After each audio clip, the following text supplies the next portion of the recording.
अस्सलाम वालेकुम बच्चों। अच्छा बच्चों, हम आज स्टार्ट करेंगे नेक्स्ट एक्सरसाइज की थोड़ी इंट्रोडक्शंस। ठीक है, जैसे कि आप लोग को पता है कि आप लोग अपनी कॉमन्स चीज़ों के अंदर जैसे कि रियल नंबर हो गए, उस तरह डिफरेंट चीज़ें हो गए, तो उसके अंदर आप ऑपरेशंस यूज़ करते हैं। Operations means plus minus multiplication divisions.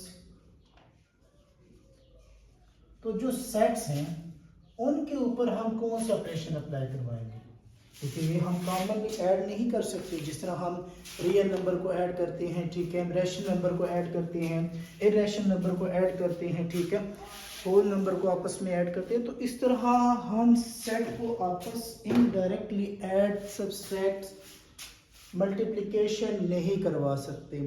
तो इनके भी ऑपरेशंस होते हैं। अब वो ऑपरेशंस क्या होते हैं, जैसे कि फर्स्ट ऑपरेशन इनका है, अगर इनकी एक्सप्लेनेशन देखें ऑपरेशन में, just operation of addition subtraction it are performed on numbers, the operation of the union intersections are performed on sets. ठीक है, तो मतलब ये कि हम इसके ऊपर जो सेट है इसके ऊपर हम commonly subtraction multiplication addition applied नहीं करवा सकते, लेकिन जो इनके प्रोसेस हैं जिसमें है यूनियन इंटरसेक्शंस, ठीक है, जो आप लोगों ने पहले रीड आउट किए हुए क्वेश्चन, इनके यूनियन ऑफ अ सेट। अब यूनियन ऑफ अ सेट क्या होता है कि आपके पास जो सेट हो, दो सेट ए एंड बी, अगर दो सेट हों ए एंड बी, ठीक है, तो उनको आप यूनियन में कैसे सॉल्व करेंगे। हम कहते हैं कि लेट ए एंड बी, ठीक है, यूनियन का साइन यू से रिप्रेजेंट किया जाता है। अब यूनियन में बेसिकली होता क्या है कि दो सेट के अंदर जो डिफरेंट एलिमेंट हों उनको फाइनल यूनियन सेट के अंदर तरतीब के साथ लिखना। जैसे कि for example A is equal to हो 1 2 एंड 4 और बी इज इक्वल टू हो आपके पास 3 5 6। अगर हम मालूम करना चाहते हैं ए यूनियन बी, तो ये इज इक्वल टू हो जाएगा इनकी तरतीब 1 2 3 4 5 6। ये ए यूनियन बी होता है, जैसे आप लोगों ने छोटी क्लासेस में किया है। ठीक है, अगर स्टेटमेंट देखें, the union of the two sets A and B denoted by A U B is the set of all the element which belong to A और बी। ठीक है, वो सेट जो ए और बी के तमाम एलिमेंट से बिलोंग करता है उस सेट को हम बोलते हैं यूनियन सेट। ठीक है, जिस तरह हमने यहाँ पे लिखा हुआ है। अब उससे आगे हमारे पास आ जाता है intersection set. Second operation, intersection of set.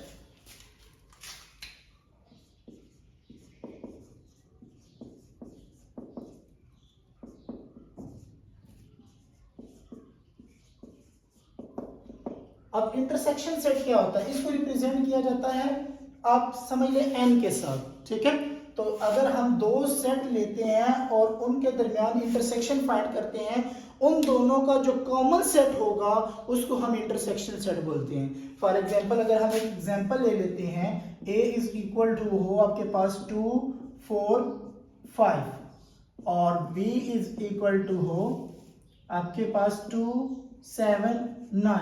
अगर मैं इन दोनों का इंटरसेक्शन सेट मालूम करना चाहता हूं, अब इन दोनों के अंदर जो कॉमन नंबर होगा, दोनों सेट के अंदर जो कॉमन नंबर होगा वो इसी का इंटरसेक्शन सेट होगा। अब जैसे कि यहाँ पे 2 मौजूद है, यहाँ पे 2 मौजूद है, 2 आ गया, इसके अलावा कोई नंबर कॉमन नहीं है, तो इन दोनों का इंटरसेक्शन सेट जो है वो 2 है। ठीक है, तो इंटरसेक्शन सेट क्या होता है कि दो सेट के बिटवीन, दो सेट के अंदर जो एलिमेंट है उनके दरमियान जो कॉमन नंबर है ना, वो उसका इंटरसेक्शन ऑफ सेट है। जो डेफिनेशन है, the intersection of the two set A and B denoted by A and B is the set of all element that belong to A both A and B. ठीक है, जो ए और B दोनों से belong करते हों। अब उसके बाद डिसजॉइंट सेट। डिसजॉइंट सेट आपको वैसे ही पता चल गया, डिसजॉइंट जिनका आपस में कोई लिंक ना हो। तो ऐसे दो सेट जो आपस में बिल्कुल सेम नंबर उनके बिटवीन हो ही ना, ठीक है, तो वो एम्प्टी, उनका जो इंटरसेक्शन सेट हो वो एम्प्टी सेट हो। दूसरी वर्डिंग में आप ये कह सकते हैं, उनका जो इंटरसेक्शन सेट हो वो क्या हो, एम्प्टी सेट हो। अगर यहाँ पे हम कोई भी दो सेट ले लेते हैं, फॉर एग्जांपल हम ए ले लेते हैं 1 3 और बी ले लेते हैं 2 4। अब दोनों में कोई भी सेम नंबर नहीं है तो ये दोनों डिसजॉइंट सेट हैं, ठीक है बच्चों। अब उसके बाद आपके पास आ जाता है ओवरलैपिंग सेट।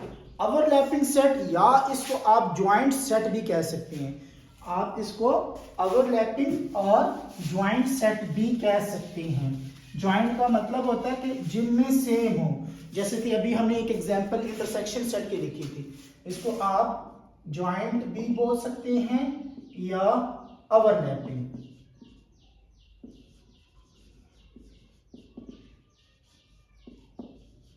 ओवरलैपिंग सेट, ठीक है, ये दोनों वर्ड आप यूज कर सकते हैं। अब ओवरलैपिंग या डिसजॉइंट सेट ऐसा सेट, ऐसे दो सेट जिनके दरमियान मिनिमम एक नंबर भी सेम होना तो हम कहेंगे वो जॉइंट या आपस में ओवरलैपिंग सेट हैं। जैसे कि मैंने अभी आपको पिछले क्वेश्चन में भी एग्जांपल दी थी 1 2 3 4, ठीक है। अगर हम बी ले लेते हैं 3 4 5 6, अब ये देखिए ओवरलैप कर रहे हैं, यहाँ पे ये 3 4 इधर भी मौजूद है, इधर भी मौजूद है, ये ज्वाइंट भी है और ओवरलैपिंग भी है, तो इसको बोलते हैं ओवरलैपिंग सेट। उसके बाद आ जाता है डिफरेंस ऑफ टू सेट, दो सेट के दरमियान डिफरेंस। अब डिफरेंस मालूम करने के लिए आपने क्या करना होता है, फॉर एग्जांपल दो सेट हैं आपके पास ए और बी, ए एंड बी। अगर आप मालूम करना चाहते हैं ए डिफरेंस बी, तो आपने ए के वो एलिमेंट लिखने हैं, जुमला गौर से सुने, ए के वो एलिमेंट लिखने हैं जो बी के अंदर मौजूद ना हो, बी के वो एलिमेंट नहीं लिखने जो ए के अंदर मौजूद ना हो। फॉर एग्जांपल हम एग्जांपल ले लेते हैं कि यहाँ पे हमारे पास एक सेट है 1 2 3 4 और बी डिफरेंस का साइन माइनस से रिप्रेजेंट किया जाता है, और बी का सेट है आपके पास है 3 4 5 6। अब देखिए 3 4 इधर भी है, इधर भी है। अब ए के वो एलिमेंट नहीं लिखने, ये ए का सेट है, ये बी का सेट है, ए के वो एलिमेंट नहीं लिखने जो बी के अंदर मौजूद हो, तो 1 2 उसके अंदर मौजूद नहीं है। अब बी का 5 6 तो मौजूद नहीं है ना ए के अंदर, लेकिन वो नहीं लिखने। ए डिफरेंस बी में सिर्फ हमने आंसर में वो एलिमेंट लिखने होते हैं जो ए के बी के अंदर मौजूद ना हो। हाँ, अगर वो बी डिफरेंस है तब बी के वो एलिमेंट लिखने हैं जो ए के अंदर मौजूद ना हो लेकिन ए के नहीं लिखने, ठीक है। जो पहला सेट होगा उसी के मुख्तलिफ एलिमेंट जो होंगे वही सिर्फ आपने आंसर में लिखना है, तो ये ए डिफरेंस बी होता है। Complement of the set, complement of set आपके पास होता है, इसको रिप्रेजेंट किया जाता है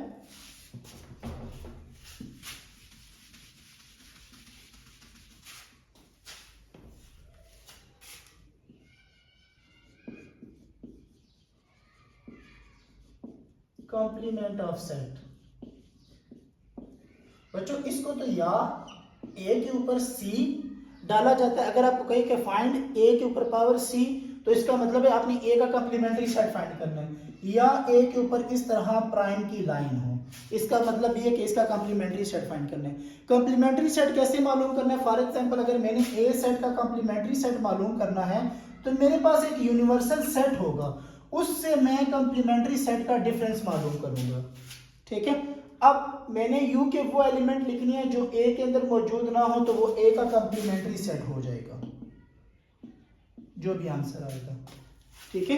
complementary set, the complement of a set A denoted by A prime और ए सी, यही चीज लिखी हुई है दोनों, ठीक है। Relative to the universal set U के is the set of element of U which do not belong to A, आपने सेट ऑफ एलिमेंट यू वो लिखने हैं जो बिलोंग टू ए ना हो, तो वो कंप्लीमेंट्री सेट ऑफ ए हो जाएगा। ठीक है। अच्छा बच्चों, क्वेश्चन नंबर 3.2 एक्सरसाइज स्टार्ट करते हैं। उसका क्वेश्चन नंबर 1 है, क्वेश्चन 2 है, ये दोनों सेम ही है तकरीबन। अच्छा, क्वेश्चन 1 में consider the universal set you x ratio x. बच्चों एक चीज़ याद रखना, जिस क्वेश्चन में यूनिवर्सल सेट दे दिया गया ना, आपने उसके अंदर जितने भी बाकी सेट होंगे ए बी सी चाहे एफ जी कोई भी सेट हो, आपने यूनिवर्सल सेट के न्यूमर तक रखना है। फॉर एग्जांपल अगर मैं कहता हूँ कि यूनिवर्सल सेट 10 तक दिया हुआ है ना, तो ए और बी सेट भी साथ हैं, तो वो 10 से ग्रेटर देन नहीं होने चाहिए। मतलब 1 से 10 तक काउंटिंग अगर यूनिवर्सल सेट किया तो उसकी या तो 1 से 10 होनी चाहिए या उससे छोटी होनी चाहिए। उस यूनिवर्सल सेट से कभी भी वो ग्रेटर देन नहीं हो सकता। ठीक है। तो जो यूनिवर्सल सेट की लिमिट होगी, हमने उसी लिमिट में रहना है, चाहे वो ए और बी के सेट के अंदर लिमिट ना गिवन हो। आपको मैं बताता हूं कैसे लिमिट गिवन होती है। जैसे कि आपके पास यूनिवर्सल सेट है x ratio x is the multiple of 2 and 0, sorry x less then 0, x greater than 0 less then और इक्वल टू 30। अब आपने 2 का मल्टीपल लेना है यूनिवर्सल सेट के अंदर, लेकिन x जो हो वो ग्रेटर देन 0 हो और लेस देन और इक्वल टू 30 हो। अब 2 का टेबल 30 तक लिखना है, बस कॉमन सेंस की बात है। 2 4 6 8 10 30। अब आपने बाकी सेट को भी 30 या 30 से बिलो तक लिखना। अगर उनके अंदर लिमिट देखिए, इन्होंने यहाँ पे हमें लिमिट दी थी कि x आपने ग्रेटर देन रखना है 0 से, लेस देन और इक्वल टू रखना है 30 से। अब यही लिमिट हमने सब सेट के ऊपर अप्लाई करवानी है। जैसे कि नीचे दिया हुआ है A x ratio x is a multiple of 6। अब ए सेट में हमने मल्टीपल ऑफ 6 लिखनी है, लेकिन कहां तक लिखनी है बच्चों? 30 तक। तो 6 12 18 24 30। ठीक है। इसी तरह उसने कहा कि बी का सेट लिखना है मल्टीपल ऑफ 8, कहां तक? 30 तक।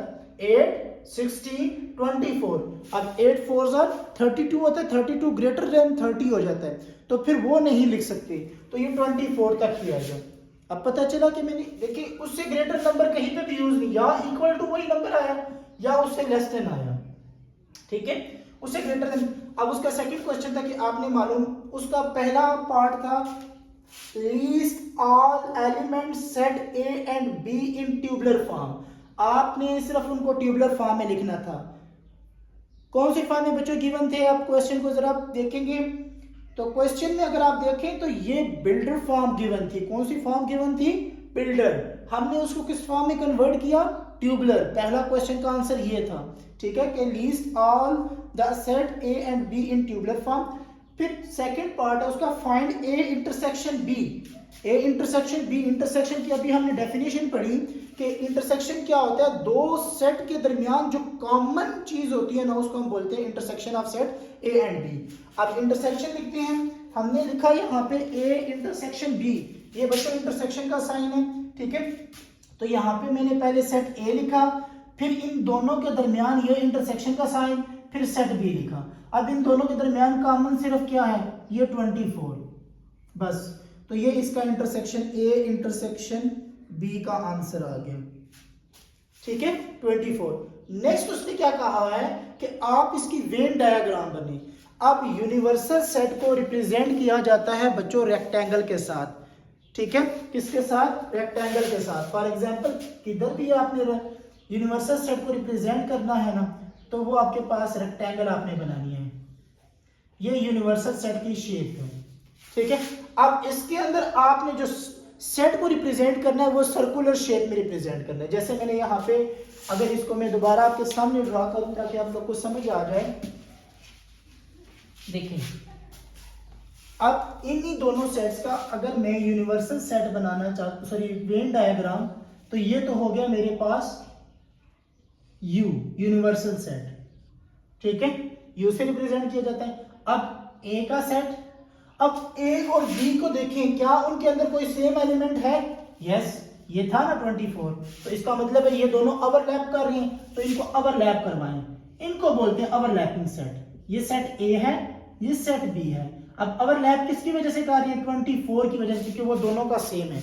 जहां पे दोनों की बाउंड्री क्रॉस हो रही है ना, वहां पे आपने वो नंबर लिखनी है जो दोनों सेट के दरमियान सेम हो, ठीक है, जो दोनों सेट को आपस में ओवरलैप करवा रहे हैं, कॉन्टेक्ट करवा रहे हैं, उसको इन बिटवीन लिखना है। तो ये आप इसकी वेन डायग्राम होगी।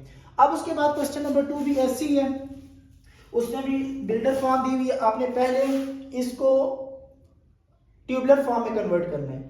u is equal to x ratio x is the integer, ठीक है, x is a integer and 0 less than x less than or equal to 150। आपने यूनिवर्सल सेट के अंदर 0 से ग्रेटर और या तो इक्वल टू 50 या लेस देन 50, मतलब जो लिमिट लिखी हुई है कि आपके पास जो लिमिट है कि 0 less than x less than or equal to 150। आपने x के वो नंबर लिखने हैं जो 0 से ग्रेटर हो, इक्वल टू या लेस देन 150। हम इक्वल टू 50 कर देते हैं, तो 0 से ग्रेटर 1 होता है, तो आगे 1 से आगे काउंटिंग स्टार्ट कर दें तो 150 तक ये यूनिवर्सल सेट हो जाएगा। जी सेट में वो क्या कह रहा है? x ratio x is equal to 2 की power m for integer m। अब m की वैल्यू कहां से लेके कहां तक लेनी है कि m इक्वल टू भी 0 के इक्वल हो, और यहां पे उन्होंने लिखा हुआ है कि 0 less than or equal to m less than or equal to 12, ठीक है। अब देखें यहां पे हमारे पास जो लिमिट है ना वो 150 तक है, तो इसका मतलब है हमने नीचे भी सेट के अंदर मैंने कहा था या तो यूनिवर्सल सेट के इक्वल रखना है या उससे लेस देन रखना है।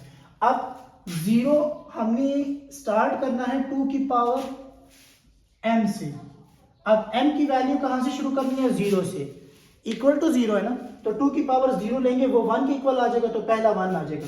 2 की पावर 1 लेंगे 2 आ जाएगा, 2 की पावर 2 मल्टीप्लाई बाय 2 4, 2 की पावर 3 8, 2 की पावर 4 16, इसी तरह 2 की पावर 5 32, 2 की पावर 6 64, 2 की पावर 7 128, 2 की पावर 8 करेंगे ना वो 150 से ग्रेटर हो जाएगा, तो फिर हम वो नंबर नहीं ले सकते, तो इसका आंसर 128 तक ही लिखेंगे। अब उसके बाद h का जो सेट है वो लिखा हुआ है h ratio x is a square. आपने नंबर मतलब जो x की वैल्यू जो ये दी हुई है ना इसका स्क्वायर लेना है, ठीक है। अब 1 का स्क्वायर 1, 2 का स्क्वायर 4, 3 का स्क्वायर 9, 4 का स्क्वायर 16, 5 का स्क्वायर 25, 6 का स्क्वायर 36, 7 का स्क्वायर 49, फिर उससे आगे 8 का स्क्वायर 64, 9 का स्क्वायर 81, फिर 10 का स्क्वायर 100, 11 का स्क्वायर 121, 12 का स्क्वायर 144। अब उससे आगे हम नहीं जा सकते। क्यों नहीं जा सकते? अगर 13 का स्क्वायर लेते हैं तो वो 169, cross the limit of the universal set, ठीक है। तो यूनिवर्सल सेट के अंदर अंदर हमने नंबर लेनी है या उसके इक्वल, तो 144 तक ये सेट आएगा। अब उसका सेकंड पार्ट है कि आपने फाइंड करना है G यूनियन H। इसका थर्ड पार्ट आप लोगों ने खुद करना है, ठीक है, इंटरसेक्शन वाला। अब G यूनियन का मतलब क्या होता है? तरतीब देना, ठीक है। हमने ये लिखा पहले सेट जो हमारे पास था H वाला, फिर U का साइन यूनिवर्सल यूनियन का साइन, फिर हमने लिखा H की वैल्यू। तो आपके पास G यूनियन H, इन दोनों को जब सिंप्लीफाइड किया हमारे पास आंसर, इसको तरतीब से जब मैंने लिखा देखो इसमें 1 to 12 तक हमने स्केयर लिया, और ये था नेचुरल नंबर का स्केयर, मतलब पहले 1 का स्केयर, फिर 2 का स्केयर, फिर 3 का स्केयर, फिर 4 का स्केयर, फिर 5 का स्केयर। तरतीब भी हमने तो सारे नंबर्स लिखे 1 2 4 8 9 16 25 32 36 49 64 81 100 121 128 144 लास्ट दोनों के अंदर ग्रेटर नंबर है, तरतीब देनी थी, ठीक है। तो ये इसका आंसर आ गया। अब क्वेश्चन नंबर 3 भी सेम एज इट इज इसी तरीके है। Consider the set P is equal to x ratio x is a prime number. Prime number कौन से नंबर होते हैं? प्राइम नंबर वो नंबर होते हैं जो खुद के नंबर के ऊपर और 1 के ऊपर डिवाइड हो, मतलब 2 टाइम्स डिवाइड हो तो उनको हम प्राइम्स नंबर्स बोलते हैं।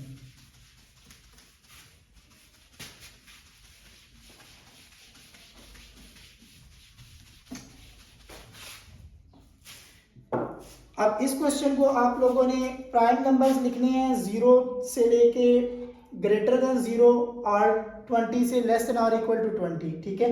तो आपके पास प्राइम नंबर है 2 है, 3 है, 5 है, 7 है, 13 है, 17 है, 19 है, ये 20 से नीचे नीचे प्राइम नंबर्स हैं।